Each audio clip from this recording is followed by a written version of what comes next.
Namaste everyone.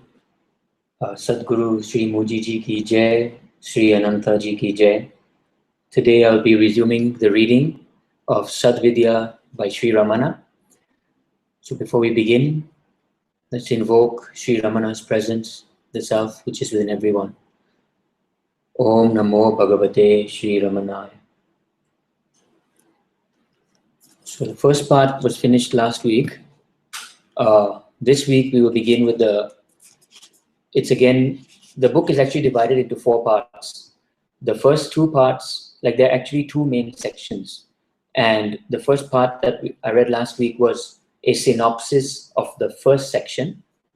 And this week right now I'll be reading the synopsis of the second section. And then the third part is actually the actual truth revealed teachings. And then after that it's the second part as well. So I hope I'm not confusing you, because I just confused myself. So instead of just going into more words, I'll just begin. So there's actually the main portion and the supplement. So now I'll be reading the synopsis of the supplement.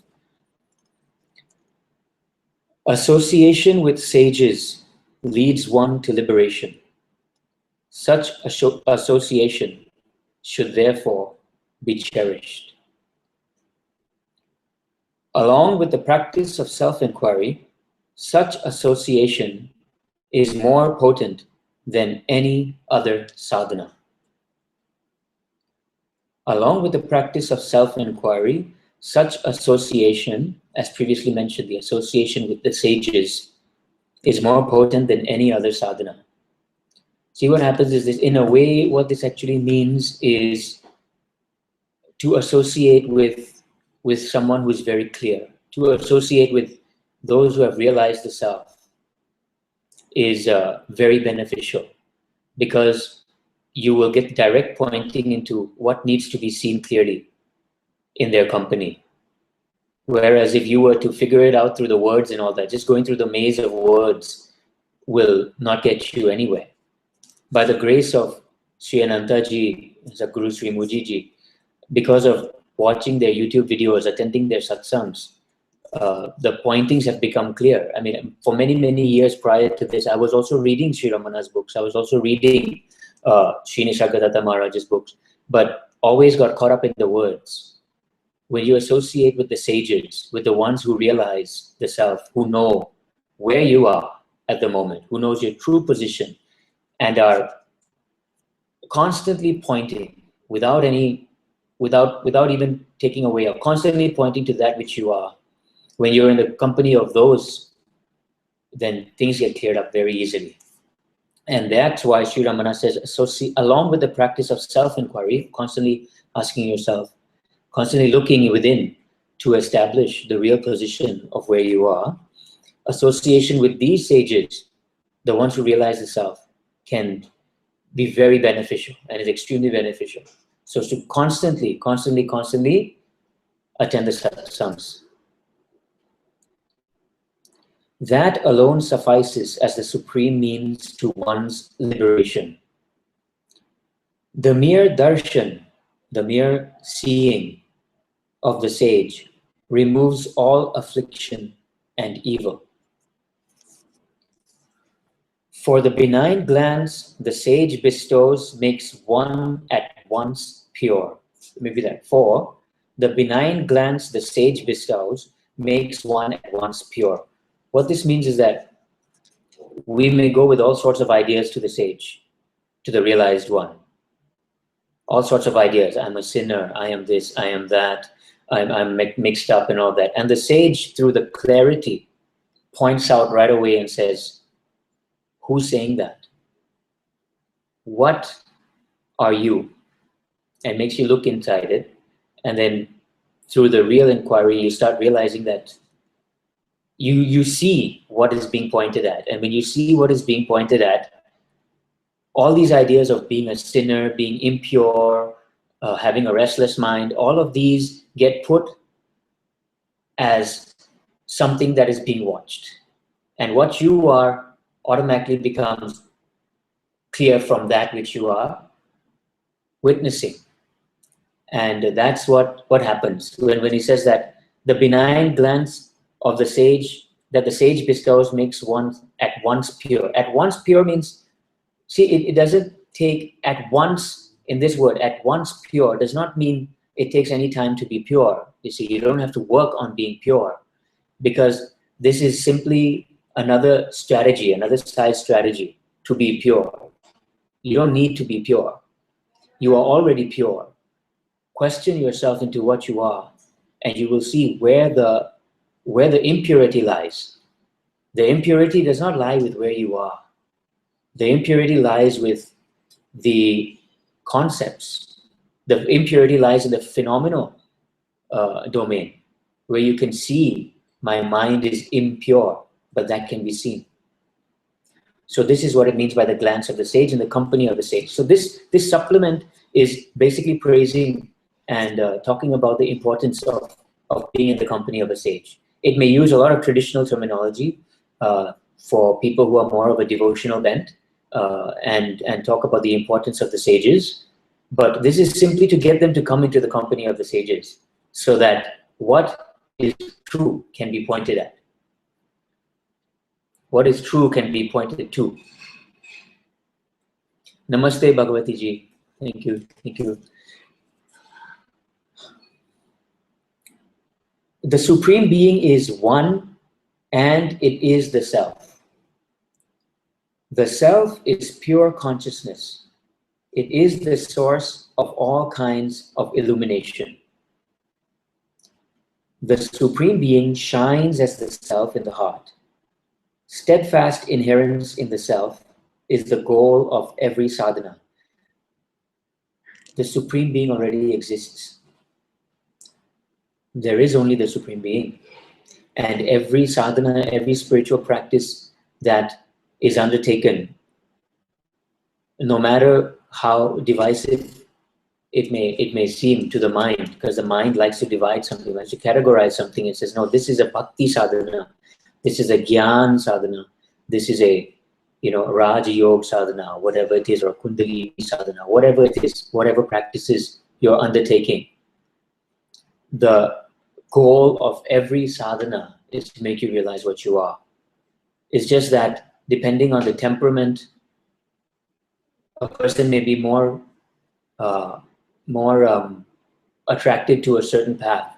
But no matter what path is traveled, the end of it has to be, the end of the supposed sadhana has to be the realization of the Self, the light without which none of this can be seen. So to travel to do any kind of sadhana without hoping to get at an end goal is happening within the dream. It's happening within the dream means that without realizing what you are, if you believe yourself to be the one that is doing the sadhana to reach somewhere, that's a story that's being concocted, and with one pointing by the sage says who is doing the traveling and who watches the one that is traveling to reach the goal. Everything becomes clear right away. I hope I'm not confusing things, but this is how it's coming up at the moment. The Supreme Being shines as the Self in the heart. Steadfast inherence in the Self is the goal of every sadhana. Absolute consciousness, which is self-awareness, destroys the ego and bestows liberation. So the language that Sri Ramana is using at this moment, the language that of bestowing the liberation and destroying the ego. So we can basically see that he is coming from a certain angle at the moment. He is basically teaching in the conceptual mode at the moment, because basically all teachings are not for everyone. You see what I mean? All teachings are depending on your bent of mind. The sage answers you according to what you need. Like Sri Muji says, he says the teacher does not answer the question. He answers the questioner. So the shape that the answer takes will depend on what the questioner has assumed him or herself to be in that moment. So whatever the questioner has assumed themselves to be, the sage has to break through that to show that even that is untrue. So what is happening, and I think I'm going ahead of myself, so right now I'll come back to what is being said here. So basically the language that Sri Ramana uses in this text is basically to encourage people to come into satsang, to come into a deeper, most likely it's for people who are hesitant about entering the spiritual path, or coming to someone who has realized, or to learn from them, and probably at a point where they're wondering, why should I even come to satsang? What can the sage give me? They're still coming from the point of view of being someone who's looking for something. So that's why these words have to be provided. But at the same time, he's constantly pointing to self, self, self, self being the goal of the sadhana, self being what everything is going to reach to. So although he is adding that, you can see that these other concepts of bestowing liberation, destroying the ego, which is using the words of other scriptures, depending on the context of the questioner, is also being put in. You see, so at the same time, two things are happening here. That consciousness is the Supreme Being, the Lord Arunachala Shiva, who reveals himself on self-inquiry. So although talking about absolute consciousness which destroys the ego and bestows liberation, talking like absolute consciousness will be bestowing something, he at the same time points out about that you are that consciousness, there is nothing other than that consciousness, and that consciousness reveals itself on self-inquiry. So by inquiring, so again he comes back to the point of inquiry. You go to the feet of the sage, plus the practice of inquiry, continually inquiring into what you are, because that inquiry will clear up a lot of notions. That inquiry basically brings you back to the seer. That inquiry basically brings you back to what is watching the entire show, rather than the emphasis being on the phenomenon. Self-realization is alone the true birth. And that is never possible while one cherishes the body. The loss of body am I consciousness, meaning I am the body consciousness, is the one aim of every sadhana, by whatever name it may be called. To lose that consciousness that I am just the body is the aim of every sadhana. Self-inquiry is implicit in every other sadhana, and self-realization is the only truth. In every practice that you may undertake, self-inquiry is implicit within it. Every practice that you undertake, regardless of which teacher you take it from, regardless of what the path is apparently about, eventually, whether they reach it sooner or later, the point of who you are is implicit within it. If the journey is about the soul going to become one with the Lord, eventually you'll reach the point, what is this that's watching the soul journeying to become one with the Lord? And if this one is watching the soul, and what will be there to watch the union between the soul and the Lord? It's implicit. This is the main thing. What is the screen on which this entire journey is taking place? In the beginning, maybe the focus might be just on the journey, because not doing the self-inquiry, or depending on where the person is, they think the journey is what's happening. But when they reach a certain place in their sadhana, that question will come up.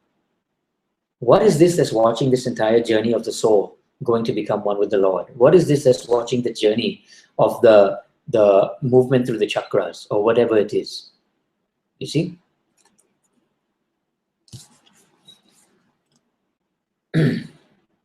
Self-inquiry is implicit in every other sadhana, and self-realization is the only truth. Of what avail are siddhis to the jiva, which ever remains dependent? The desire for siddhis is the hallmark of bondage. Of what avail are siddhis, supernatural powers, to the jiva, which ever remains dependent? The desire for siddhis is the hallmark for bondage, because who wants siddhis? You see, who is the one that wants the supernatural power? And definitely it's not the seer that wants the supernatural power. If I am in the dream and I am hoping for, let's take a very random example. I'm dreaming, I don't realize that I'm dreaming, I'm at a bus stand and I'm waiting for the right bus to come because I have to catch the work in the dream world, whatever it is, but I don't know it's a dream, you see. So I want some power where I can suddenly call a telepathic power where I can call the bus driver so that the bus can suddenly appear within the dream or whatever it is. Having that power, what difference does it make to the one that's asleep in the bed? Having or not having that power, what difference does it make to the one that's asleep in the bed? So siddhis have the same reality to the self that a dream power has to the one that's lying asleep in the bed. You see, the one that's craving for siddhis, basically it's bound. You see, because siddhis are what? Siddhis are simply the expansion of the functions of the physical body. So siddhi simply means that what you can do with the physical body has now been expanded to something that's a bit more outside of this body, but it's still limited. You see, it's still limited. You still haven't looked at that which is watching the entire field, the entire phenomenal field. So the desire for siddhis, for supernatural powers, is the hallmark of bondage. Bondage to what? Bondage to, because what do you want power over? You see, normally if you want siddhis, you want power over something. You want power over something that puts you in a position of being separate from something. You see, it's only when you feel the separation from something that you want power over it. So when self-inquiry is done and you realize your true position, and you realize that there is only one supreme, the one supreme is not the one that is looking for the siddhis, is not the one that's desiring for siddhis, it is one. Even siddhis are perceived within it. So the one is not desiring for siddhis. Therefore, that which is desiring for siddhis is also something phenomenal. To identify with something phenomenal is the bondage. It is impossible for those who seek siddhis either to realize peace or to attain liberation. One obtains true happiness and peace through surrender to the Lord Supreme, who is the stay and support of all. In other words, true happiness and peace through surrender to the Lord Supreme. The Lord Supreme is self. The Lord Supreme is that in which this entire play is being watched. Remaining in that as that, there is peace and happiness. There is no peace and happiness in gaining power over the world, because that which can be gained can easily be lost. That which needs to be gained has to be fought to be kept, because nothing in this world remains. Nothing phenomenal remains. The nature of all phenomenality is to not be there, to appear there, and then even while it's appearing, the breaking down of it is already happening, and eventually it will go away. So that which is not there, that which suddenly forms, in the process of its forming, its dissolution is already happening, and then its dissolution. So the desiring of anything phenomenal is the desiring of that which is not there, which comes, and as it comes even, it is already breaking down. The desire to hold on to the body, the desire to hold on to something for the body was not there, and even as it's being built up, it is also destroying itself. It will eventually disappear. So that which is not there suddenly appears and disappears. Any kind of identification with that is a position of bondage and cannot bring peace. The heart, which is the seat of the self, lies towards the right in the chest. It is different from the muscular organ situated towards the left. The heart sustains the nervous system and the vital forces. This is the heart, he's talking about the self itself. This is a point of contention, you can say, where when Bhagavan talks about the heart, basically what happens is, if right now I ask you, point to yourself, most of us will point right here, naturally will point right here. And this happens to be the right side of the chest. Because all of us have been, somehow we have been raised with the concept that we're the body. So what happens is that when we, since young, when we point to the middle of the body. This apparently is the middle of the body.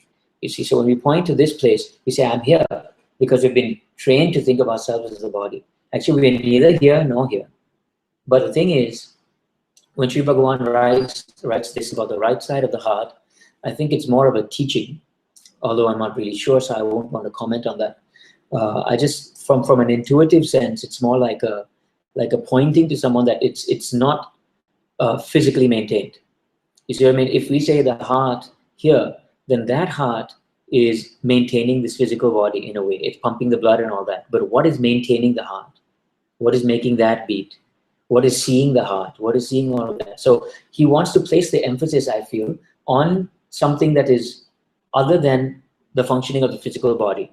So when you place the attention on something else and say the heart, the real heart is not the physical function, it's not the physical organ, the real heart is that in which all of these vital forces are playing through and all of that, then you get the emphasis. It becomes easier to put your attention away from yourself as the body. Or to think that this life is maintained only physically, and once the heart goes, then you also go. So that's why the emphasis is placed somewhere else. But once again, I don't know what this is actually, so I leave it aside. The heart, with a capital H, the heart sustains the nervous system and the vital forces. In it also is avidya, or ignorance. It is the seat of the mind with the vasanas, the tendencies, and of consciousness. Being one with the Lord of the heart, the self-absolute is as natural and spontaneous in wisdom as the false identification with the body is in ignorance. Let me repeat that. Being one with the Lord of the heart, the self-absolute, is as natural and spontaneous in wisdom as the false identification with the body is in ignorance. What this means is that when you are in wisdom, in the natural state, in wisdom, through self-inquiry, when you're in wisdom, when you realize your true position, being in the self is very easy. Being in the self is basically just what it is. Just like thinking I am the body is very natural when you have not inquired, and to naturally think that you are the body is a spontaneous feeling or a spontaneous thought that you've been taught since you were young. So to naturally think that you're the body is due to lack of inquiry. And then through inquiry, that wisdom or vidya that you get, the wisdom that I exist as something other than that what I am, when inquired into, is seen to be the watcher of this body. So what they're trying to say is simply that depending on what your idea is and what you're identified with, that seems to be natural to you. But if you inquire into it, then the truth can be seen. The two kinds of heart are the one acceptable and the other rejectable. The muscular organ called the heart is the one rejectable. The heart which is of the form of knowledge pure is the one acceptable, and it is one and universal. So this seems to bring back that point of what was brought up earlier, that the reason Bhagavan wanted to talk about the two hearts is to make it very clear that what you are is independent of the physical heart, and to basically place the emphasis on something else, initially pointing it out as within the body, but through inquiry will be seen that that which is the self is not located within the body, nor without, but simply is there as a feeling of presence, as a feeling of existence. For all living beings, that alone is the heart supreme. In it rests all the worlds. That heart is realized by curbing the ego firmly therein. You realize this other heart by curbing the ego through self-inquiry. Curbing the ego means instead of focusing on the ego and on the objects and on the desires of the ego, on the mind, on the flow, you continuously bring it back to that which is watching even the play of the mind. That which is watching even this thing that feels identified with the body. When you continuously bring it back to that sense of being, to that sense of I am, then things become clearer for you.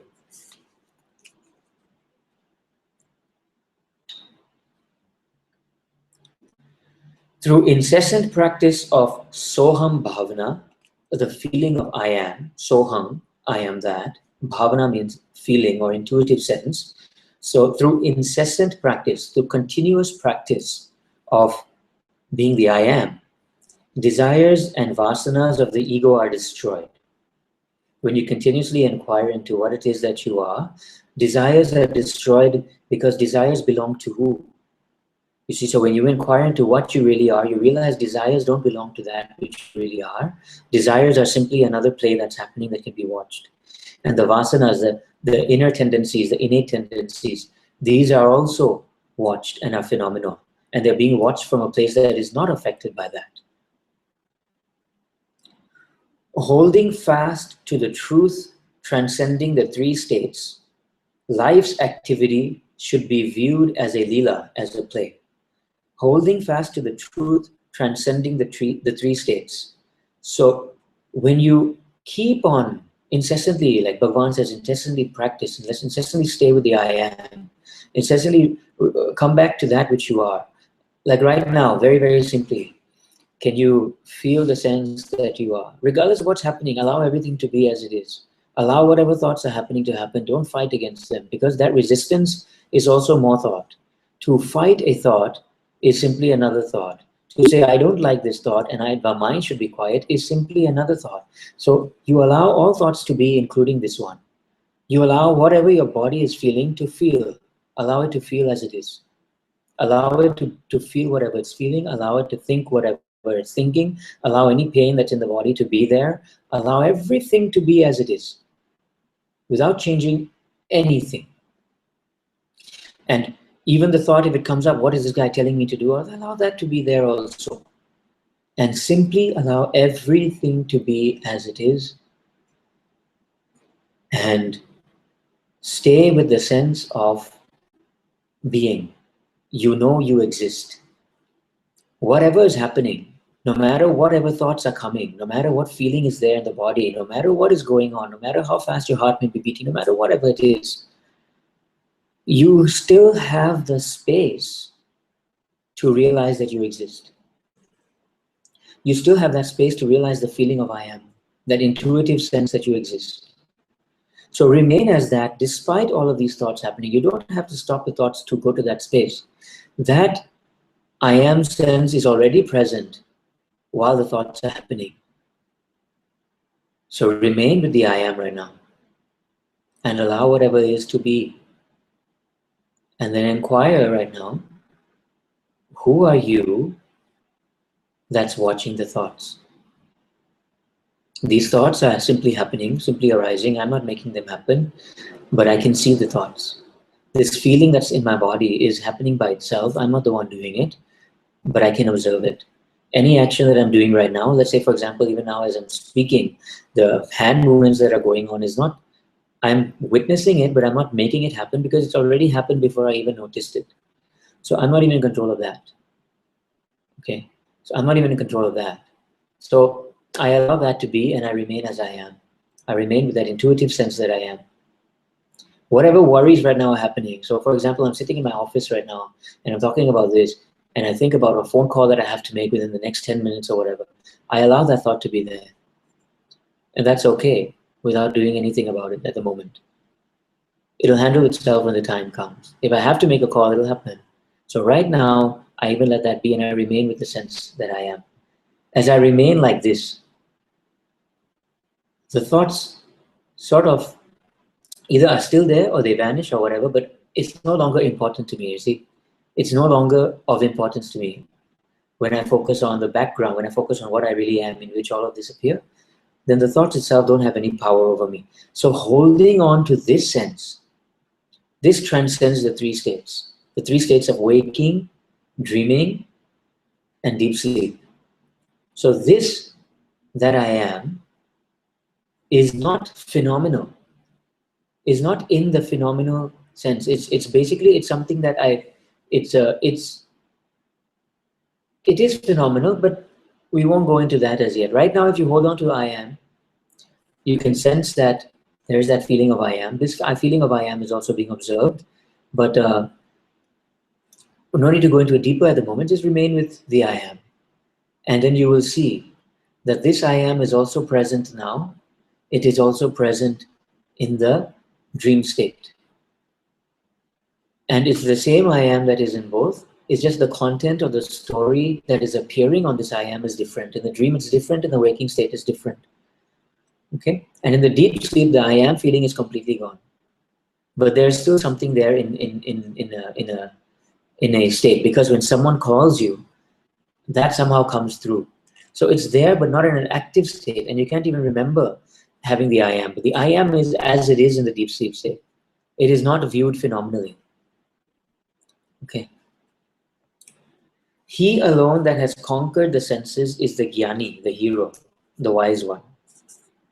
The Jnani is the embodiment of all virtues which accrue to him spontaneously. Apparently active, the Jnani is not engaged in any act. Apparently inactive, the Ajnani is really an actor. Apparently active, the Jnani is not engaged in any act. He who knows his real position, he or she who knows his real position, there's no he or she there. Actually, the self which knows its real position is actually not engaged in any act. The hand may be moving, but it's not moving it. It's simply watching the movement. But the one that doesn't know, the ignorant, the identified self, is really an actor. Is really an actor, meaning the sense that it really doesn't know that it is simply a character. It is not real. The self is viewed phenomenally. The idea of who I am is also being watched from the feeling of I am. So the idea of who I am is actually an actor, right? So what does that mean, is really an actor? So the actor is simply someone that appears on the stage or on the screen. But that which you are is the screen. So that's why the identified one is simply an actor, can be watched. Whereas that which you are has always been the screen. Having transcended the three states, the Jnani abides merely as pure consciousness, unaffected by the dispositions of the body and mind. For him, Turiya Atita means beyond the fourth, beyond that which is watching, is identical with Turiya, which is identical with the fourth. So basically, the thing is, these divisions about whether you're in the waking state or the dream state or the deep sleep state or the fourth state or the beyond the fourth state, to whom is this important? Only to the mind that wants to know where it's at. But even the mind that wants to know where it's at is being watched from that which is not moving and is always where it's at. So these words may seem confusing. So the point is, go beyond the words, because these words are only for the mind. Am I here? Am I there? Am I in the thing? No, just remain as I am and everything will be resolved. Don't confuse yourself now. Have I transcended the three states? Am I in the fourth state? What is the difference between the fourth state and that which is beyond the fourth state? These are all words to teach the mind, to get the mind to inquire, to get the mind to at least, to get the person that's identified to at least come to look at and see, what am I? And yes, will I get all of this by, if I can transcend, if I realize what I am, then I get. So you basically get the person to come to do inquiry, you see. The actual technicalities are made up. The technicalities are made up. The technical terms are made up. Different teachers will use different terms because the teachers are not talking to answer a question. The teachers are talking to remove all the hindrances from the questioner. When the hindrances from the questioner is removed, these ideas of am I in the fourth, am I beyond the fourth, am I in the three, am I beyond the fifth, it really does not make any difference. Who is it for? Who is inquiring, am I in the fourth, am I not? When you have always been the self. The self doesn't wonder, am I now in the fourth state? Am I now in beyond the fourth state? Am I in the third state? It's not the self that wonders this, you see. So these are all explanations initially to someone that's saying, what does the realized being do? What is their experience? All of this stuff. But once again, just remain as I am. The whole point is just to do that. Self-inquiry plus the satsang or the association with the liberated one, who can point clearly to that which you are by making you inquire into yourself, and who's there to point clearly back again when you get caught up in the mind or whatever it is, and this is what you are. Since the Jnani is not the doer, it is ludicrous to attribute prarabdha karma to him. These all seem to be questions, answers to questions being asked by people who have imbibed a lot of the scriptures in them. In the sense that these questions of, because in the scriptures, they explain that there is different kinds of karma. There is the karma that you're doing now, the new karma. Then there is the karma that is a storage karma. And then there is the karma that has to be gone through in this life from the previous past. So these are all explanations that have been given before for people who are of a very technical nature, and they want to know how this works, how that works, why is my life like this, why is my life like that. But understand one thing: answering these questions is only going to satisfy the mind, and might not even do that. Answering these questions does not take you any closer to any goal. It only makes the mind shut up so that you can focus on the real thing of what you are. So the answers to all of these questions, is this the prarabdha karma, the previous karma that I have to go through in this lifetime? Is this action that I'm doing right now going to be stored in the future, or whatever it is? These are all completely ludicrous questions once self-inquiry is undertaken. Because you start to ask, for who is the karma? So these answers to all of these questions about what's happening to my karma, what's happening to my life, these are all ways to explain so that the person realizes they're not in control and that life is simply flowing. When they realize their true position and they're no longer engaged with the actor that's acting, then they can inquire into they can see their true position. So this seems to be an answer to those questions asked by the questioner about karma and what happens to the sage, what happens to his karma, what happens to all that. So in this statement, Bhagavan is saying, since the jnani, the realized one, is not the doer, he realizes that he's never done anything. It's a screen on which everything is being done. To attribute prarabdha karma to him is ridiculous. To say that he has to go through this, he has to go through things in this life. The body has to go through things in this life. So let's put it in a very modern perspective. In a very modern perspective, you have a DVD. In the DVD is a movie. The actors are in that movie. You are the screen. You are the screen on which that DVD is being projected, that story is being projected. Now, does the screen have any kind of action to go through?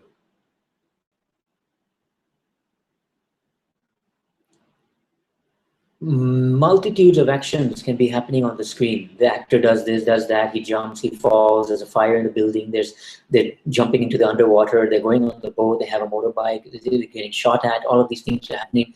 But is anything happening to the screen? The movie is already pre-recorded. So whatever is pre-recorded in the movie has to be played out on the screen. But does the screen have any concern as to what is being shown? Does the screen have any concern that, oh no, if the shooting is going to happen in the movie now, it's going to affect me? Does the screen say, this movie is my movie? Unlimited number of movies can be played on the same screen, and once the movie is over, the screen is as it is. The screen has not been touched. So in this statement, this is what is being asked. Someone has probably asked Bhagavan, what will happen? So does the jnani, does the realized one have to go through his karma? So in a sense, the answer is, does the screen have to go through the movie? The movie cannot exist without the screen, but the screen can exist as itself without the movie. And the screen itself is not concerned as to what's going on in the movie, and the screen itself is not touched by the movie. You are the screen and not the movie. The realized one realizes that it's that which is on which everything is being projected. So how can it attribute a certain character on the screen to be it? The identification has been discontinued. For the practice of yoga, academic learning is as much a hindrance to a scholar as family attachments are to a layman. For the practice of yoga or union, academic learning is as much a hindrance to a scholar as family attachments are to a layman. So the hindrance to a scholar wants to know, So basically now realize who the hindrance is for. The hindrance is for a scholar. The scholar basically is a character that's been identified with. The scholar is a character that's been identified with. So when you identify with yourself as a scholar, then you have to answer and you have to have some questions answered, and all of these things come up with it. So that's what happens. Whereas if you identify yourself as a layman, you identify yourself as a family man, then the attachments are a hindrance to them. But if you identify yourself as what you really are, then neither academic learning, neither family attachments are a hindrance. There is no hindrance to the self. The self can't be hindered. The self is, you just have to realize yourself as that. Through this supplement teaches the core thing, and the very first thing that was read today was that self-inquiry plus association with the realized sage, meaning satsang.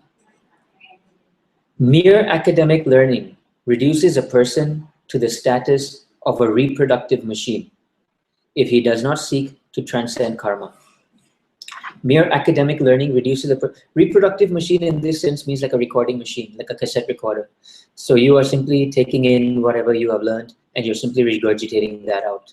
You have not realized what it is, and you're simply regurgitating that while holding on to identity as a scholar. You see, so if you do not transcend karma doesn't mean the person transcends the karma. You transcend the karma automatically when you inquire into what you are and you realize karma does not apply to you as the self. So transcending karma is not something a self can do. Transcending karma is not something an ego can do. So now you know, I have to transcend karma. No, transcending karma is not something an ego can do. That is more karma. That is more action. That is more belief in something I can do. Whereas transcending karma simply means inquire into who you are and then see whether karma applies to you or not. Those not learned are saved from many an ill to which the learned become victims. The learned definitely become victims to a lot. You know, you read, accumulate. This book says this book says this. Suddenly you're confused. You don't know which way is what. Then you go to the teacher and you say, you know, this book talks about this and next book talks about this. So how do you find a way to go in between? And the teacher simply asks you, who is asking the question? And what difference will it make if you solve this intricate issue? What will your mind get? Your mind will get satisfaction. Then you'll find another question. You'll find another question. Endless questions can go on, and you can answer a million questions without ever knowing who you are. The only question that remains standing, the elephant in the room to say, who are you? And all of these questions just go into dust. Indeed, it is hard to overcome the allurement of flattery, even for one who disdains all the world. Disdaining the world, meaning I don't care about the world, is actually a call by the ego. It's a call by the ego. I don't care about the world means I care very much. I care very much what the world thinks. I need to be seen as someone that doesn't care. This is an image I have to hold. I disdain the world is a cry of the ego. It's same as saying I'm materialistic. In fact, the materialistic person, the one who's in the world, at least admits that he's in the world, you see. Admits he's in the world, doesn't have any ego about it. You see, I'm in the world, I'm stuck, I'm lost, whatever it is. Whereas the one who says, I shun the world is nothing to me. If said as a person, it smells of ego. It smells of ego. And this is also an attempt to find flattery. Oh, look how he has renounced the world. How he has renounced the world. Whereas the self, when you inquire into the self and you see what you really are, it's not that you are looking for praise or blame. It doesn't matter. The individual is who this whole play is for. But the self is not involved in any of this. The self is not saying I'm a renouncer. You know, to the self, the concept of renunciation doesn't mean anything. It's simply a concept. To the self, it is simply itself. Ever abiding as the absolute self, devoid of the sense of otherness, the jnani alone stands above praise and abuse. Ever abiding as the absolute self, devoid of the sense of otherness, the jnani alone stands above praise and abuse. When you realize you're the screen, or let's say, for example, you're dreaming. When you're dreaming, and suddenly you realize that you're dreaming. You're in a lucid dream. When you're in a lucid dream, you realize that you're not in the dream. The body is in the dream, and the people are in the dream. But there is no difference between me I mean, sometimes even in lucid dream, you don't realize this. You think you're dreaming, but you still think there are others. But in a lucid dream, a knowing dream, that all of this is appearing in me, you realize that you're not the one in the dream. So the praise and the blame that go to the dream character doesn't touch you. It doesn't touch you because you're not that character. Only identification with that character can bring hurt when there is blame, and can bring great pride when there is flattery. But when you are aware that you're not that, then what does the praise or the blame for that character do anything for you? Because you realize there's no others. All those are simply projections in your dream. There's no other. The one that's there is the one on which all of this is being seen. The screen does not care if the actor at the end of the show is considered as a good actor or a bad actor. It doesn't make a difference to the screen. You see. Advaita Bhav, the feeling of only I exist, there is only oneness, should be cherished at the heart, but never put into practice. Certainly not in relation to the master. Advaita Bhav, the feeling of non-duality, of being one with everything, should be Advaita Bhav, the feeling that everything is one, or whatever it is, the feeling that should be cherished at the heart, but never put into practice. Certainly not in relation to the master. I was very confused about this at one point when I was reading it.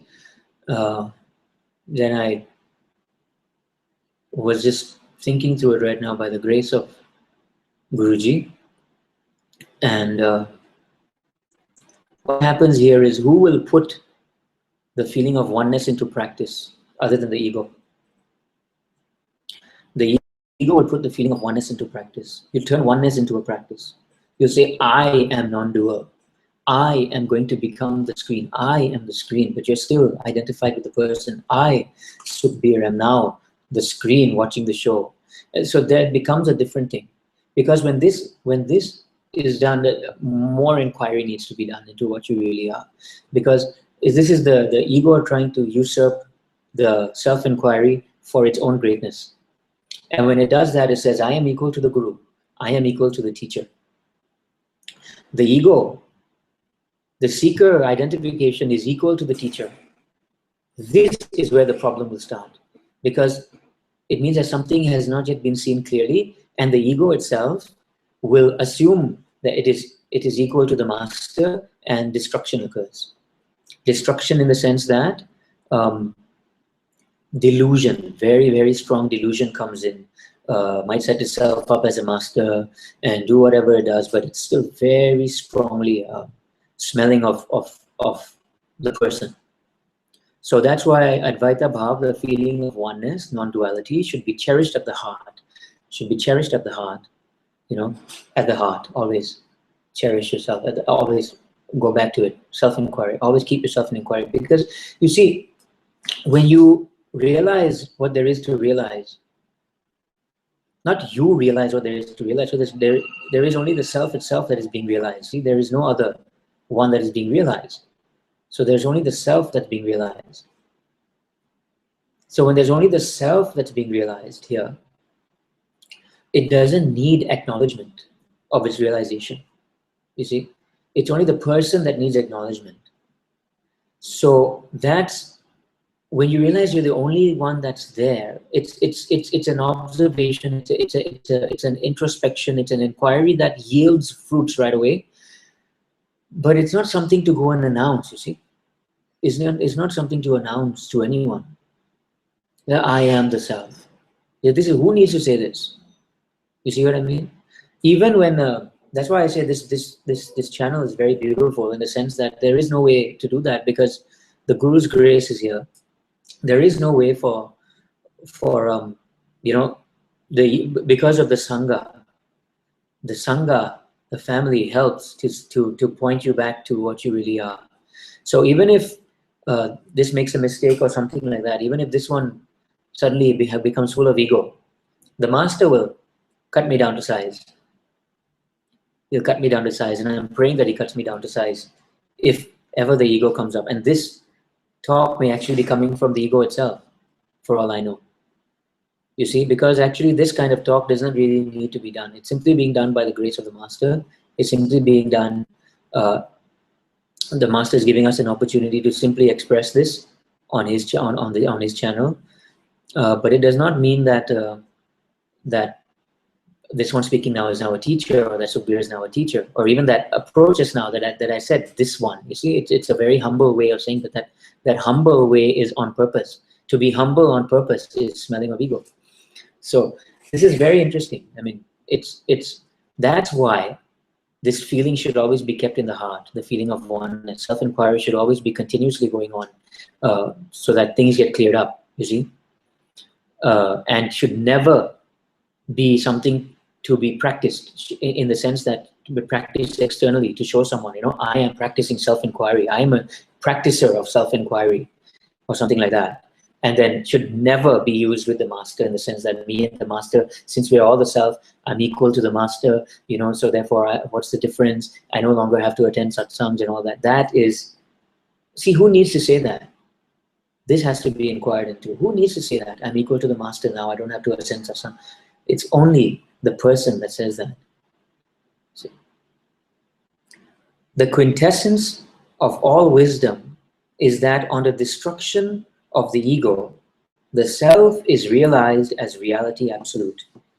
So the last one is the quintessence of all wisdom is that on the destruction of the ego, the self is realized as reality absolute.